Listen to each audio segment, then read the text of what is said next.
How are you all? So I think we've got 16 or 17 members who are going to talk. The leader is one of them, and we'll let him talk when he gets here. Anytime a new airline executive comes to see me, I say there are two things that every member of Congress thinks they're an expert on. One is elections and one is air travel. And so you're going to hear a lot this week from a lot of experts, particularly I think our friends on the other side are going to be talking about bills that I believe that they have generally not looked at, haven't read, have decided that somehow state legislatures are universally committed to voter suppression. Voter suppression, really, I've never seen that public voter suppression as a very good political tactic. And I would say, looking at these bills carefully, what I think you'll find, and I look forward to the exceptions you might come up with that I haven't come up with, is that state after state leaned forward, as you would hope they would in the pandemic, and added some additional voting things that they had never had before. And in virtually every case, and again, I haven't found an exception, there may be one, but it would be the exception that proves the rule. In virtually every case, when that election was over, they looked at what they had done and said, how much of that should we keep? And I think state after state have changed their laws in a way that it will be easier to vote going forward than it was to vote in 2018. My mother used to say, no good deed goes unpunished.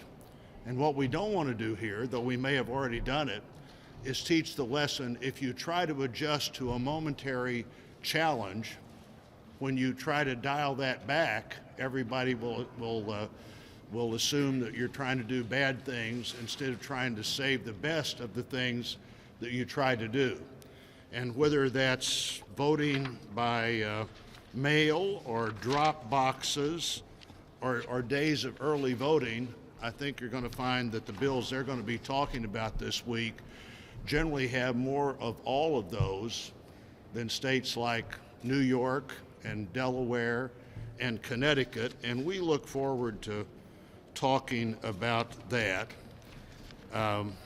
Also want to remember that the basic framework for the big election bills, whether it's the John Lewis Act or whatever the name is of the other bill that is hundreds of pages, the basis for that is H.R. 1, which in fact passed the year before the 2020 elections were over, and suddenly it's the 2020 elections, why you have to change the election law for everything Democrats have always wanted to do in ways that they've always believed give them advantages in the whole election process. And so we're going to be talking about that this week on the floor. There'll be time for questions, and I'll be here for questions, and others will that choose to stay when members have had a chance to talk.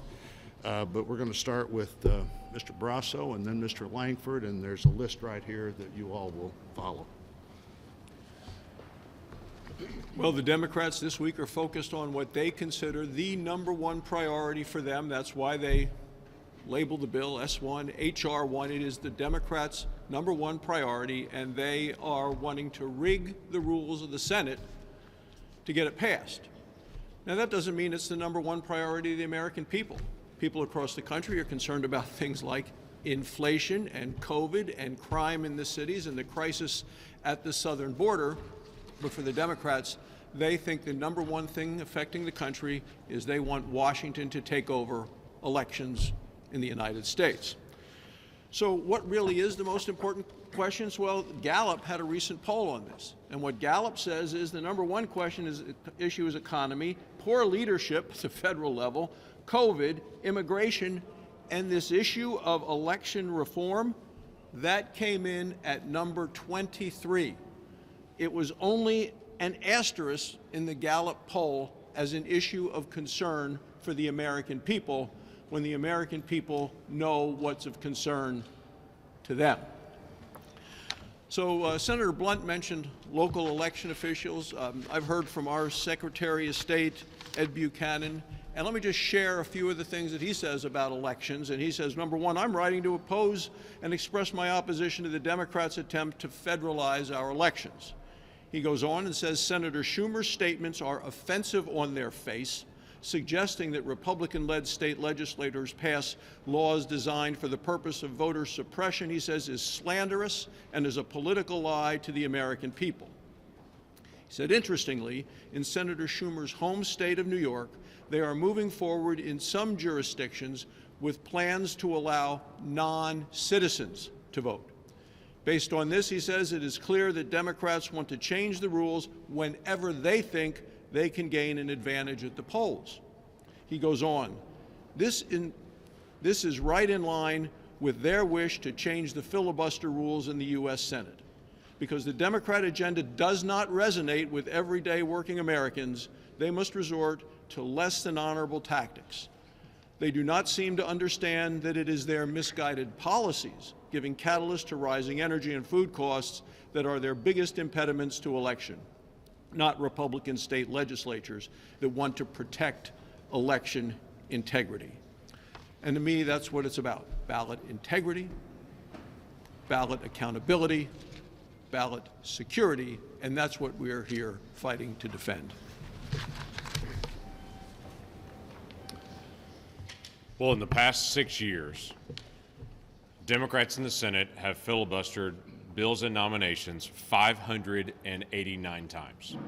In the past 6 years, 589 times. Now, less than 1 year into the Biden presidency, they've suddenly declared that the filibuster is unfair and it's overused. So they're planning to remake the Senate in their own image, where the voice of the minority is no longer heard and no longer respected. That's the plan for the Democrats. Stop allowing the minority voice to be heard. To be clear, the debate this week is not about voting rights. Federal courts already have the full ability to stay any law in any jurisdiction in any state in America that suppresses any voter or any group of voters. That's in federal law right now. This whole conversation about voter suppression is already protected by federal courts right now. The debate this week that Senator Schumer is bringing is about silencing the voice of the minority in the Senate and everyone that we represent, literally silencing half the country. This is not about protecting our republic or our election. This is about Democrats in Washington taking over every election in every state. This is about Senator Schumer's power. That's what this is all about. He's willing to destroy more than 2 centuries of tradition in the Senate to get his way. That's not my opinion. Actually, that's Senator Schumer's opinion. Senator Schumer, just a few years ago, stood on the floor of the Senate and said, I hope the Republican leader and I can, in the coming months, find a way to build a firewall around the legislative filibuster, which is the most important distinction between the Senate and the House. Senator Schumer continued saying this, without the 60-vote threshold for legislation, the Senate becomes a majoritarian institution like the House, much more subject to the whims of short-term electoral change. No senator would like to see that happen. So let's find a way to protect the 60-vote rule for legislation. I agree with that, Senator Schumer. I also agree with Dick Durbin.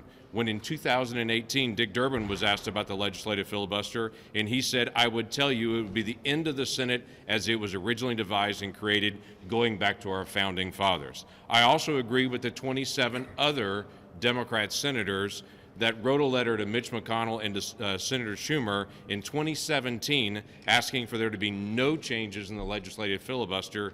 In that letter, they wrote this: we're asking you to join us in opposing any effort to curtail the existing rights and prerogatives of senators to engage in full, robust, and extended debate as we consider legislation before this body and in the future. I would tell you they asked me to join them in opposing any effort to change the legislative filibuster. I agree. I will.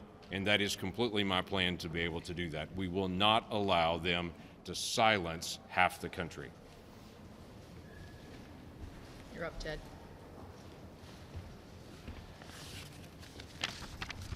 Good morning. Chuck Schumer and the Democrats are desperate to break the Senate rules and try to engage in a corrupt power grab.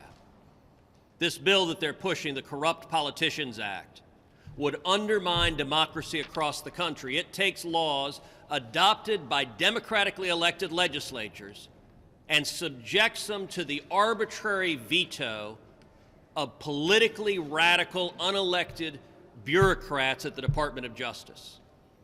President Biden has nominated hard-left ideologues to the Department of Justice, including two of the leading advocates of abolishing the police in the country.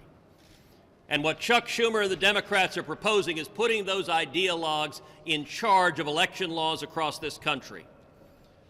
What Schumer and the Democrats are trying to do is strike down every single voter ID law in the country, even though 80% of Americans support them, even though a large majority of African American voters support voter ID laws. Democrats have decided that voter fraud benefits them politically, and they're willing to go to any length to tear down the reasonable common sense protections that protect the integrity of our elections. They're willing to go so far as breaking the rules of the Senate to end the filibuster. Now, if you want to know the consequences of that, you may perhaps be skeptical of Republicans. If you're not a Republican, you may be from a different political view. So I want to point you to someone who's not a Republican, assessing the consequences of what Chuck Schumer is proposing right now. That person is a person by the name of Charles Schumer, who in 2005, March 16th, 2005, said about nuking the Senate rules and ending the filibuster. Here's what Chuck Schumer said. They want, because they can't get their way, to change the rules midstream, to wash away 200 years of history. They want to make this country into a banana republic where if you don't get your way, you change the rules. It'll be doomsday for democracy if we do. Chuck Schumer said ending the filibuster would be doomsday for democracy and turn America into a banana republic. He was telling the truth in 2005, and it's still true today. Well, thank you all for being here today, and I want to thank all my colleagues. You can see by the number of people that are participating in this press conference today how passionately we feel about this. Anecdotally, I would like to say on the voting reform bill, in the state of West Virginia in the year 2020, we had more people voting in 2020 without this bill than we have had in the history of our state, with the exception of one election, and that was the 1960 election, where West Virginia was very pivotal in electing Senator John Kennedy to the presidency. Also, our Secretary of State has written, as Senator Barrasso said, in opposition to this, along with 54 of the 55 county clerks. That's 54. We have 55 counties. 54 of those clerks have written in opposition to this bill. I'm going to concentrate on three things here with the filibuster. First of all, the hypocrisy. I want to thank you, the press. I want to thank specifically the Washington Post, because I pulled up a montage this morning of the statements that Ted just referred to from Senator Schumer's, Senator Durbin, Senator Coons, and others, saying there's no way they would ever vote to break the filibuster. And here we are today with them eating their words. So that's hypocritical at the face of it. Supposedly, this is going to have more impact on bipartisanship. We're going to be bipartisan. I mean, seriously? We're going to be more bipartisan when you only need 50 or 50 votes with the vice president breaking the tie to pass every piece of legislation? Why in the world, if you were the one sitting at 50 with the vice president in your party, would you ever engage with the other party if you didn't want to? So that, to me, is a hollow argument, and that's one that the president himself has put forward as a reason that we should change the filibuster. I know you know I'm from the state of West Virginia, and I know you know that there is nobody that has served in this Senate besides Senator Robert Byrd, who knows the institution and traditions and has studied it more than anybody probably in the history of our Senate. Senate. He has said, I quote, and he's written prolifically on this subject, "I oppose cloture by a simple majority because I believe it would immediately destroy the uniqueness of this institution. Minority rights would cease to exist in the United States Senate. Quote, rule changes must be bipartisan, and we should, quote, jealously guard against efforts to change or reinterpret the Senate rules by a simple majority. So I would say to you today that the other charge that has been lodged against us as Republicans is, well, we would do this if we could. Well, guess what? We could have done this. I was on that letter that James talked about with the Democrat, the bipartisan letter that said, I'm not in favor of changing the filibuster rules when I was in the majority with the president in my same party. So I would say to you that this is more than just about one issue. This is about fundamentally changing the fabric, the fence that the Senate provides by having the filibuster in place to make sure that we don't have the dramatic swings from administration to administration, from majority to minority, Republican to Democrat, and that we keep the ship sort of going in the right direction and working together at the same time. Thank you. Well, thank you for being here today. You've heard some of my colleagues reference a letter that Senator Collins and Senator Coons led several years ago. I was not on that letter, but I support the filibuster. So why wasn't I on the letter? Well, I wasn't on the letter because when I was first in the Senate, I watched the majority and the executive filibuster on judicial nominations.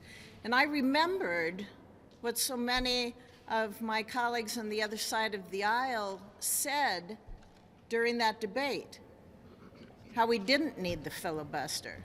So I questioned their sincerity in signing on this letter at that point in time. I hate to say it, but I think my questions for them really proved to be true.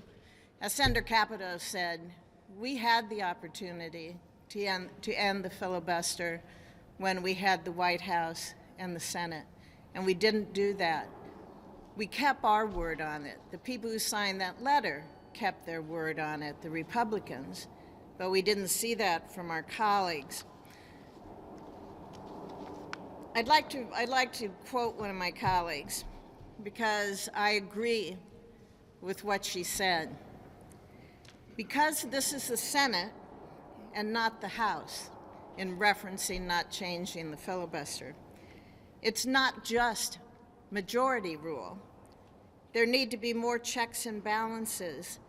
Things should take longer. There should be required consensus, which is one of the reasons that it is because of the 60-vote requirement that requires us to talk to each other, to be more attuned to other perspectives. I like that Mazie Hirono. I like her a lot. I have some issues with Mazie 2.0.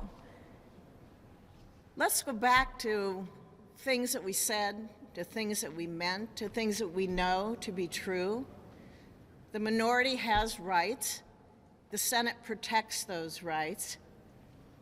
A filibuster requires us to reach out across the aisle to get 60 votes, to find consensus. A filibuster protects the people of this country because we are not seeing swings from right to left, back to right, every time we have a president and a Senate in the same party. There's certainty, there's stability for the people of this country, for families to make decisions. When you have a tax policy that can be shifted, when you have foreign policy shifted, defense policy, health policy, social policy, when that can all be shifted on a 50-vote threshold, to be able to make those kind of changes by pushing things through, our country would be less secure. It would be less stable. It would be less certain.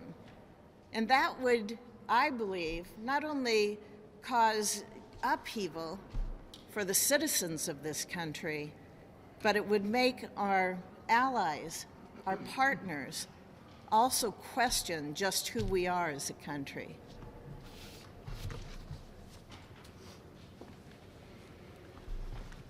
What the Democrats have coined as a voting rights bill is really just a partisan political power grab.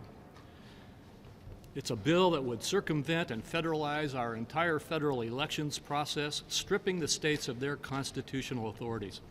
Senator Blunt referenced the fact that the claims that the states are somehow trying to suppress voter access to the polls are false.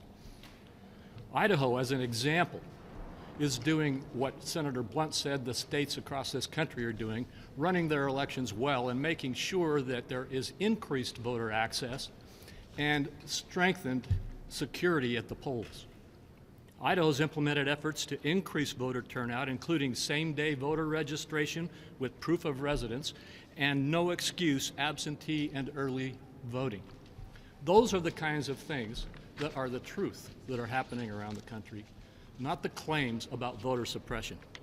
The Democrats' highly partisan power grab would force taxpayers to pay for politicians' political campaigns, expand the practice of ballot harvesting, keep deceased people and those who have moved out of the area on voter registration rolls, federalize our election laws, which would violate the U.S. Constitution's clear directive that states should administer elections.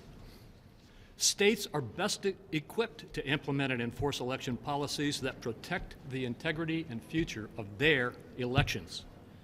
Efforts currently underway by our congressional Democrats to weaken the filibuster to achieve one-sided partisan policy will only further erode public confidence and trust in our election system. It is dangerous and will be catastrophic for the country. This is hardly a voting rights bill. Eliminating the filibuster in order to advance this bad legislation would only compound confusion and distrust of our election process.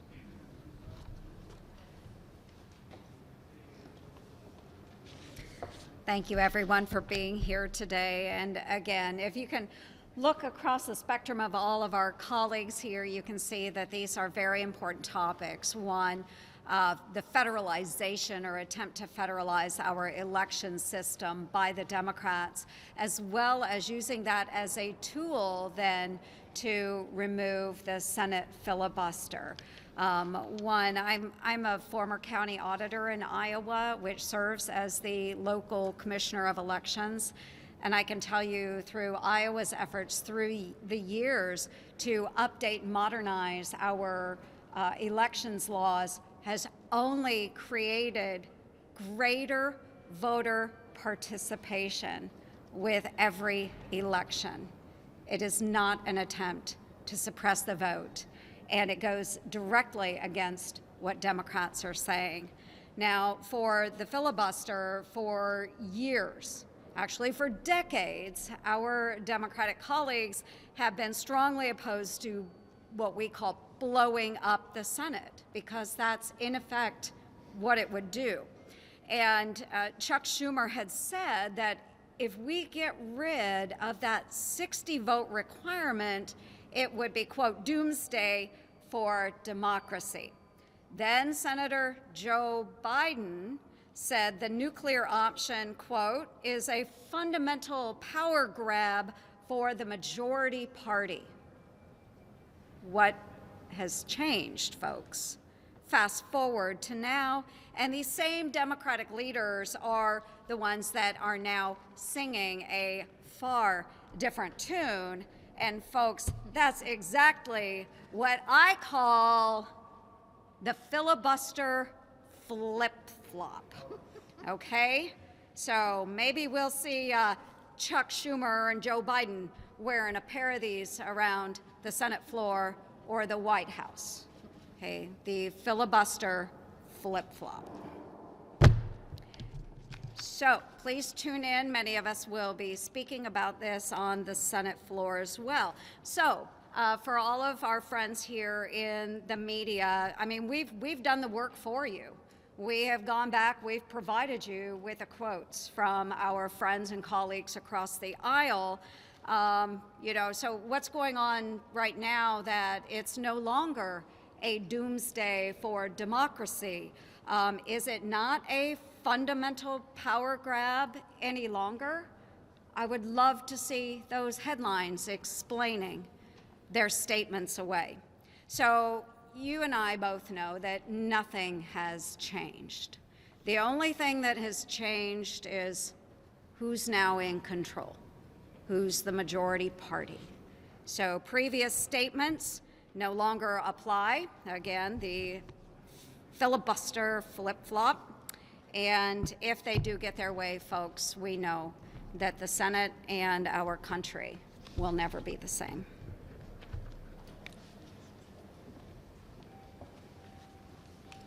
Thank you all for being here. I rise today to express my opposition to the Majority Leader's plan to change the Senate rules.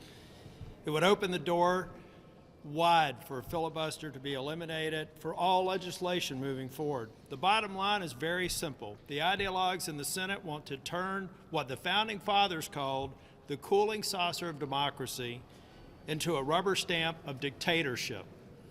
They want it because they can't get their way. They want to wash away 200 years of history. They want to turn this country into a banana republic where if you can't get your way, you change the rules. It would be doomsday for democracy.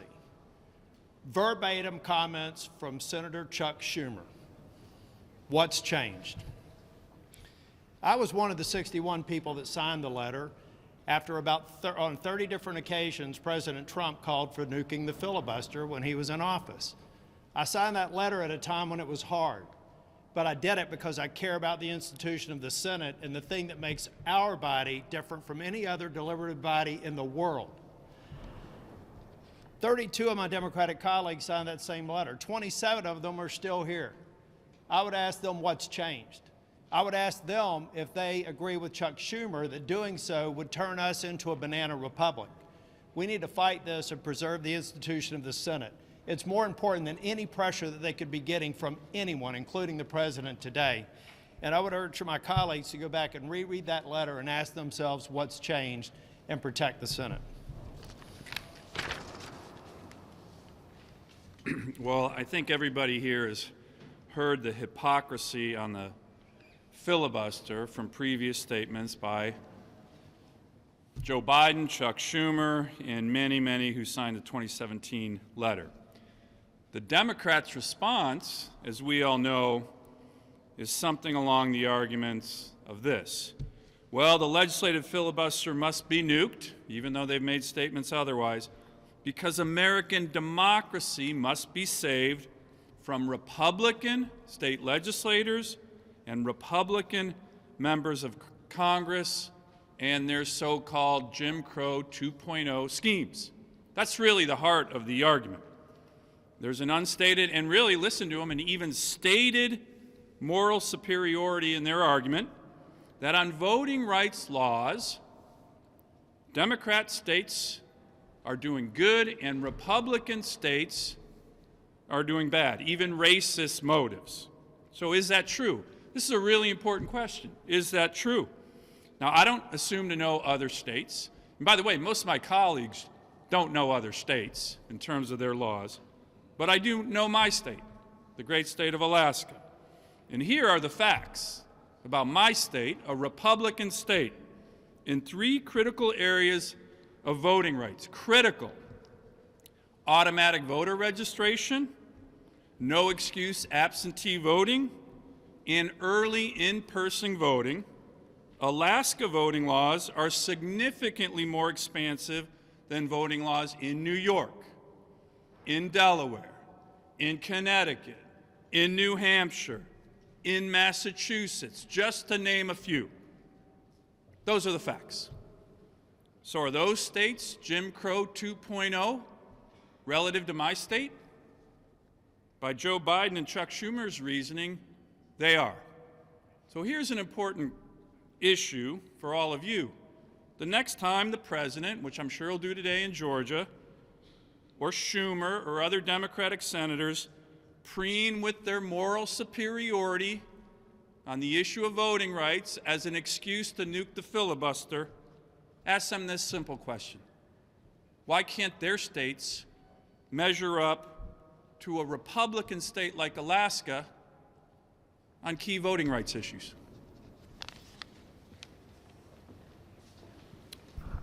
Good morning, good afternoon.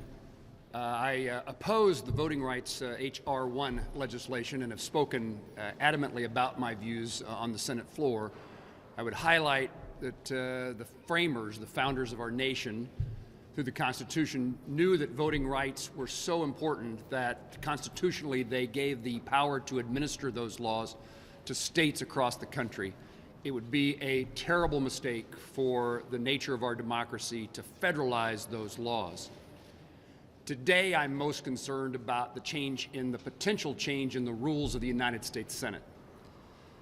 The filibuster, which perhaps the word has a bad connotation, the ability for a member of the United States Senate to speak on behalf of his or her constituents, to advocate on their views, even though they may be in the minority, is what that 60-vote rule provides. So it protects the minority, not just the minority whether you're a Republican or a Democrat, but the minority of whether you're rural or urban or you have an unusual idea.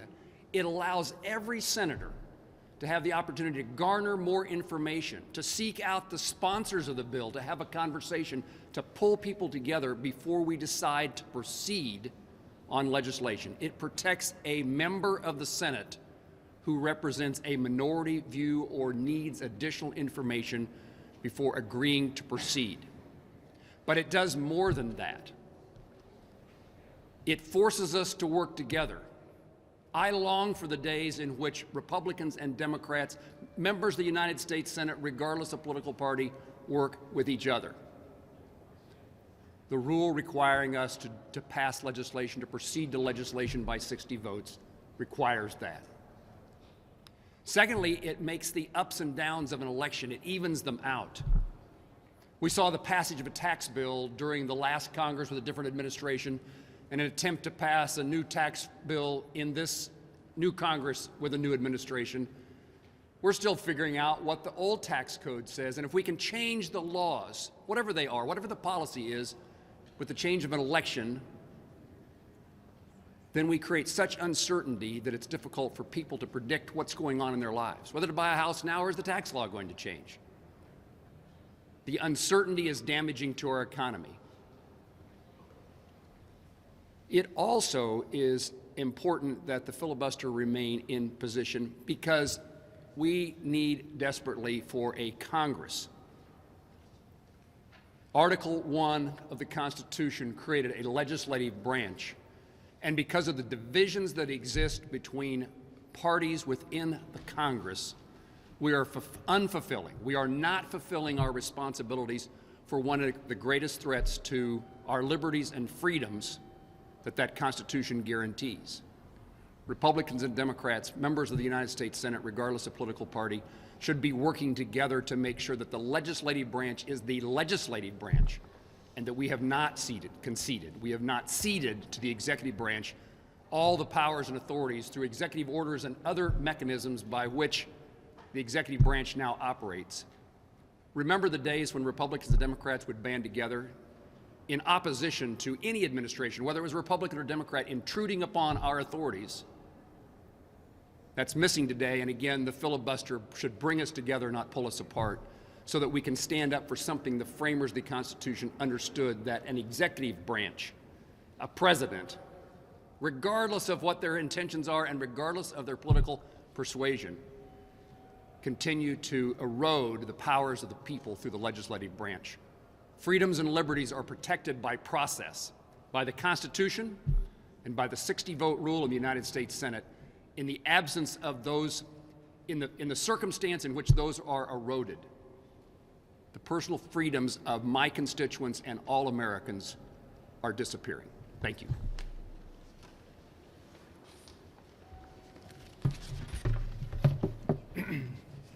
First off, I've been up here 3 years, and the first thing I've learned is that if you're on the Senate floor, you don't have to remember what you said before. I mean, I've been shocked when I preside over the Senate where people get up there and they would say exactly the opposite that I knew that they had said before.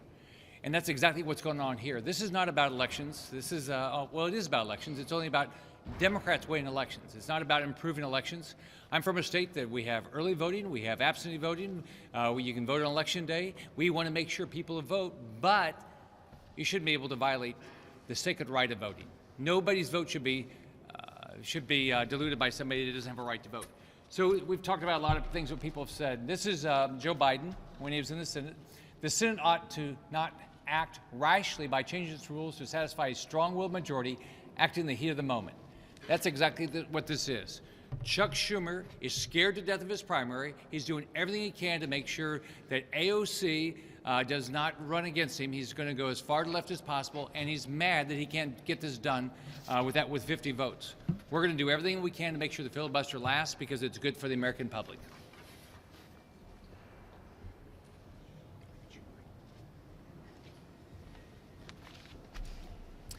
Dissent within any legislative body is inconvenient. It's inefficient. Those who express differing viewpoints are a nuisance. And yet, we've seen that our own system of government has gone to great lengths to make sure that no one person and no one group of people can accumulate too much power, because we've seen the dangerous effects of that. We've understood that there are greater values than efficiency and lack of annoyance that people experience when there is disagreement and dissent. And for that very reason, our founding fathers set up a system of government that splits up power along two axes, vertical and horizontal.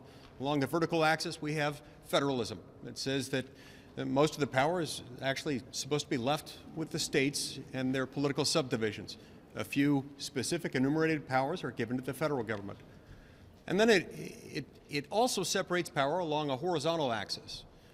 Within the federal government, we've got a branch that makes laws, a branch that enforces them, and a branch that interprets them.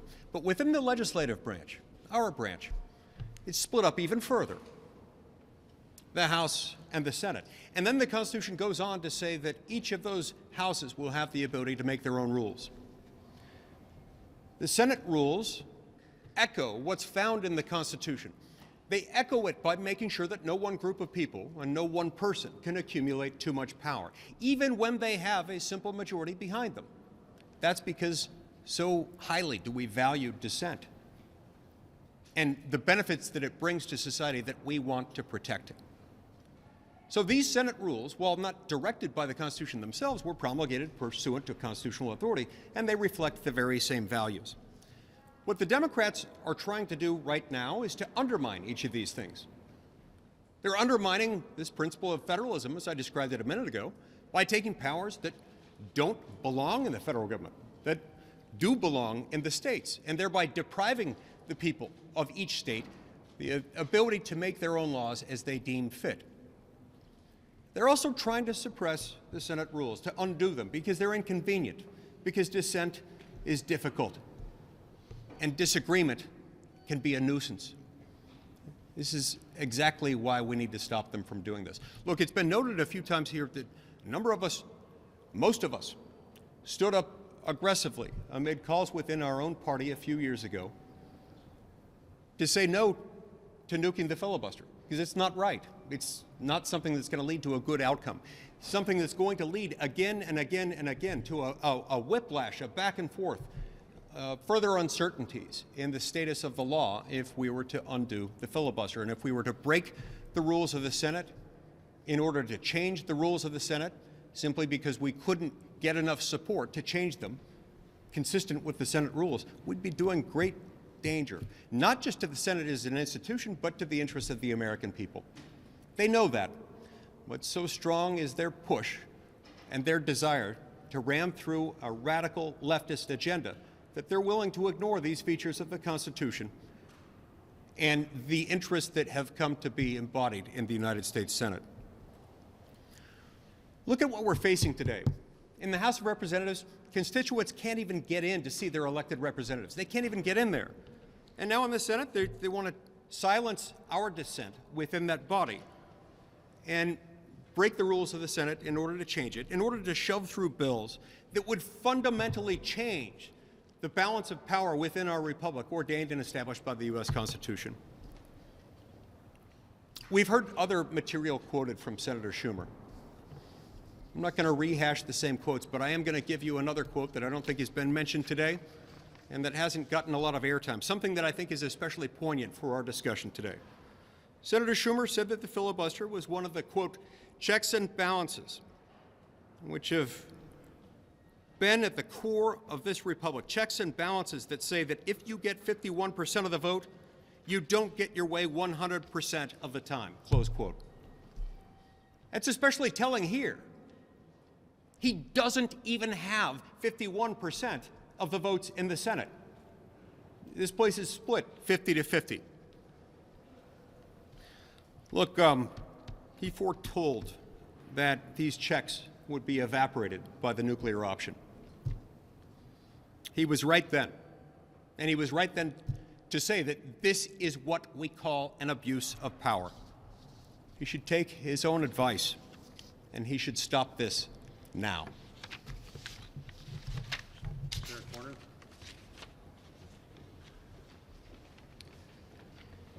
The goal of our voting laws ought to be to make it easier to vote and harder to cheat.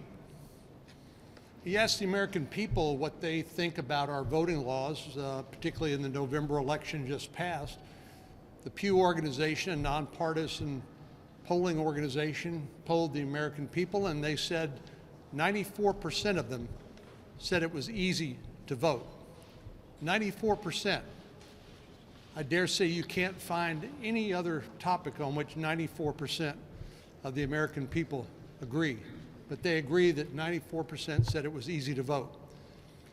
So I asked Senator Schumer just now on the floor of the Senate, what provision of the state laws do you believe discriminates against people's access to the ballot? And he said, well, we can't harvest ballots. Ballot harvesting is a mechanism by which a political activist, say a campaign worker, can go to a place like a nursing home and assist the residents in filling out their ballots and then collect the ballots and then come provide them to the election clerk. As I describe it, I think you can see the opportunities for fraud and mischief. And many states, some states allow ballot harvesting, but many states prohibit ballot harvesting. And the Democrats want to mandate ballot harvesting in all 50 states. They also, by the way, want to eliminate voter ID, which is one of the most broad bipartisan ballot integrity measures that exist. People have to use your ID for every other purpose you can imagine, and most Americans on a bipartisan basis believe you should be able to identify yourself with a photo ID in order to cast your ballot. Finally, I think Senator Moran made a really important point. We've talked a lot about the filibuster. Most Americans probably haven't thought about the filibuster much until this discussion. Maybe they still wonder what exactly it is and what purpose it serves. But the filibuster is designed for a very important purpose, and that is to ensure that we do something that doesn't come natural, which is we actually work together. It forces us to work together and build bipartisan consensus for good public policy. It also slows down the process and allows for fulsome debate so that anybody and everybody of whatever view they may have can contribute to the debate, and we can make good decisions that will endure. What really the Democrats are arguing for by blowing up the Senate rules is a purely partisan process by which our laws are passed, which, as others have pointed out, would change, let's say, in 2 years when there's a new majority. So there's a good public benefit to maintaining the 60-vote bipartisan requirement when it comes to passing legislation, and the Democrats are threatening to blow that up strictly for partisan political gain and no other reason. All right, time for a couple of questions. Senator Levin, I've got a question for the group and then one maybe for you, John Cornyn, or for Senator Moran, who both address this point. For the group, since you've all said it was so important, I'm just curious, how many of y'all would commit to not touching this 60-vote threshold in the next Senate should Republicans retain control and this Democratic effort not succeed? Well, I think, I don't know that we have time for everybody to answer that. Yeah, hand raise. Well, it was very clear in the very immediate past where we were on this. I think Senator Tillis pointed out that when we controlled the White House, the Senate, and the House, that the Republican president on around 36 public occasions called on us to change this rule. We didn't change it. We signed letters at the time. We've had opportunities to do this in the immediate past, and I think, frankly, the opportunity to discuss the merits of having one of the two bodies of the Congress have a slightly more difficult way forward, it will be helpful in sustaining that in the future. And then a question for you, Senator Corner and Senator Rain, because you both addressed this point. Talk about the filibuster as a tool that allows for debate, allows for the opportunity to work with the other side, come to consensus, come to agreement on things. But it doesn't require that. You can filibuster from your office and never talk to somebody who's putting forward something you're filibustering.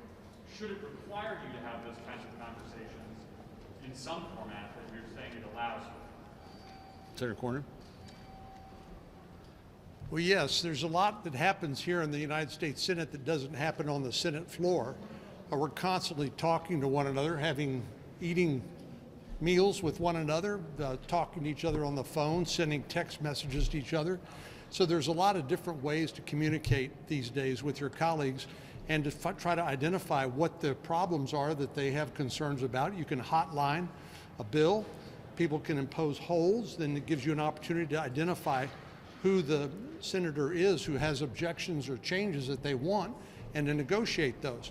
But yes, I think one of the most important things about the 60-vote bipartisan requirement is that it forces us to do something that doesn't come natural, but which I think the American people benefit from immensely by providing, by passing laws that will stand the test of time and enjoy broad support.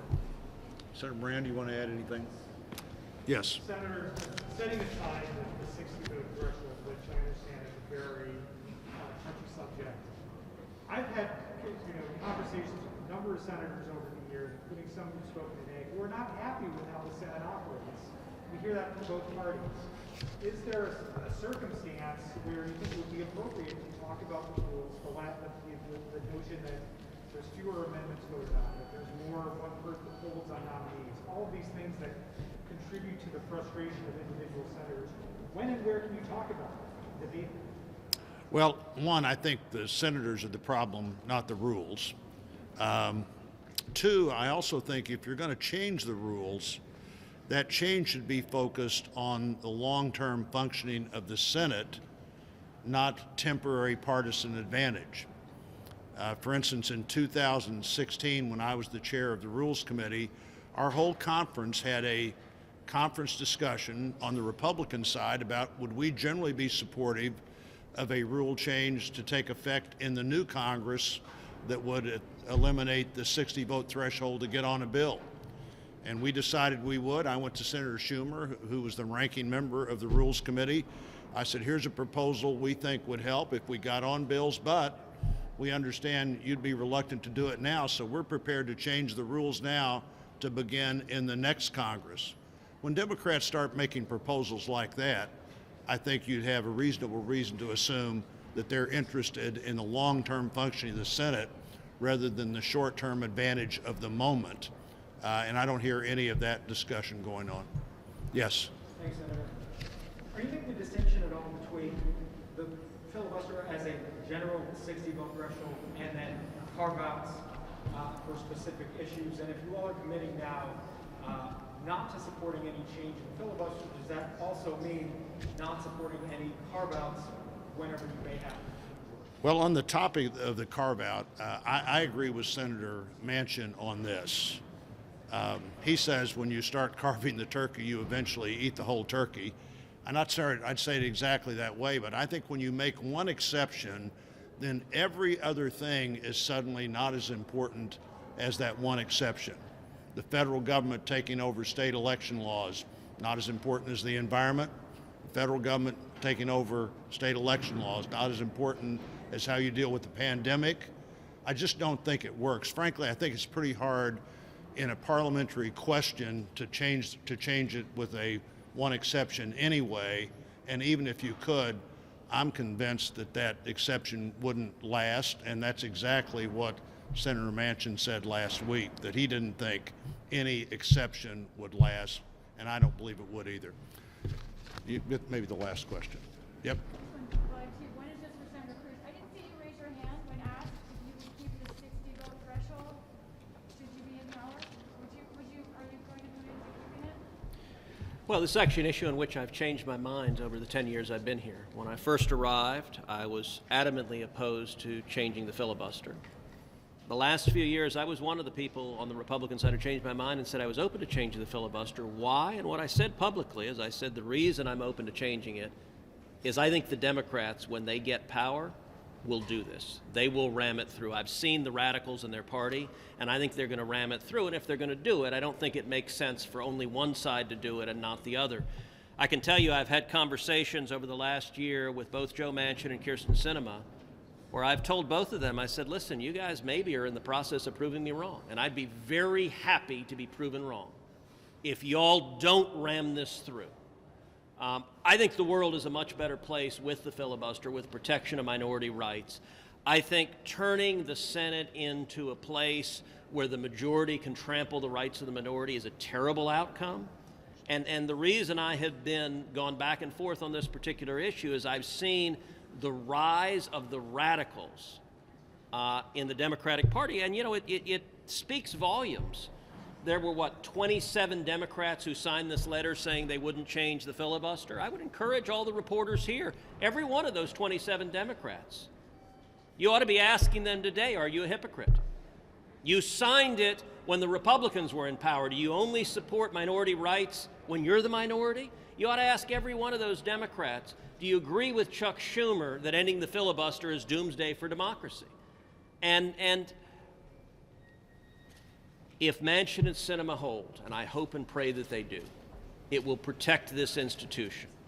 And if the Democrats protect this institution, I think the Republicans should as well. And to be clear, we did. The Republicans had the White House, the Senate, the House. We had every ability to do exactly what Chuck Schumer wants to do right now, and the Republican Party didn't. This is a power grab, but it's not just a power grab. It's a power grab to enable a power grab. What Schumer wants to do it on is a takeover of elections. And it's interesting, the rhetoric the Democrats use on this is Jim Crow. Jim Crow laws were written by elected Democrats, and they were designed to prevent the voters from voting Democrats out of office. That's what Schumer's trying to do today. This is Jim Crow 2.0 of Democrats once again trying to take away the ability of the voters to vote them out of office. It's wrong, and it's an abuse of power. And then, Senators, this is all really about the divide in our country right now and how you handle it. Our country's also divided over how to handle the coronavirus. And it's sort of a glaring visual that many of the reporters here have masks. You all don't have masks. I know it's a personal choice. I'm just interested in why you all decided to appear together without masks. And we do know that COVID is going around here in Capitol Hill, and we know that. So I'm just interested in your decision. Well, listen, I think there's been wild hypocrisy from the Biden administration when it comes to COVID policies, whether mask mandates, where Joe Biden rightly said we shouldn't have mandates, whether vaccine mandates, where Joe Biden said we shouldn't have vaccine mandates. As far as I know, everyone here has been vaccinated, been double vaccinated, been boosted. And at some point, look, I do know Dr. Fauci's been all over the map on it. He said, yes mask, no mask. He said, oh, I lied to the American people because they couldn't handle it. At some point, the American people ought to be able to exercise their own freedom and make their decision. If you want to wear a mask, God bless you. You can wear a mask for the rest of your life. That's your choice. But other people ought to be able to have the right and choice not to wear a mask. And by the way, on the question of hypocrisy, you just asked, you people at the podium are speaking without masks. Just once, I'd like to see a reporter say to Joe Biden when he stands at the damn podium in the White House without a mask, Mr. President, why aren't you wearing a mask? Just once, I'd like to see you say to Jen Psaki, the White House press secretary, when she stands at the podium with no mask, Ms. Psaki, why don't you have a mask? The questions are only directed at one side, and I gotta say the American people see the hypocrisy. Thank you all.